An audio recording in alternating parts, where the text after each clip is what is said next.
നമ്മൾ ഇത്രയും നാൾ ജീവിച്ച മേ ബി 50-60 ഇയേഴ്സ് താമസിച്ച ഒരു വീട്ടിലെ സെറ്റപ്പിൽ നിന്ന് നമ്മൾ പറിച്ചു നടപ്പെടുന്നില്ല എന്നുള്ളതാണ്.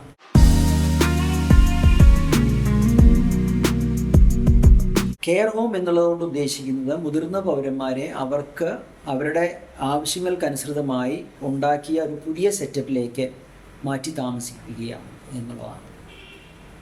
ഇതാണ് ബ്രോഡറായിട്ടുള്ള ഇത് തമ്മിലുള്ള വ്യത്യാസം. ഇന്ന് നമ്മൾ എൽഡർ കെയർ എന്ന് പറയുമ്പോൾ നമ്മുടെ സൊസൈറ്റിയിൽ കാണുന്ന മിക്കവാറും സെറ്റപ്പുകളെല്ലാം കെയർ ഹോം കൺസെപ്റ്റിൽ ഉള്ളതാണ്. ഹോം കെയർ കൺസെപ്റ്റിൽ വരുമ്പോൾ അതിൻ്റെ ഏറ്റവും വലിയൊരു അഡ്വാൻറ്റേജ് എന്ന് പറയുന്നത് നമ്മൾ ഇത്രയും നാൾ ജീവിച്ച മേ ബി 50-60 ഇയേഴ്സ് താമസിച്ച ഒരു വീട്ടിലെ സെറ്റപ്പിൽ നിന്ന് നമ്മൾ പറിച്ചു നടപ്പെടുന്നില്ല എന്നുള്ളതാണ്. അപ്പോൾ തീർച്ചയായിട്ടും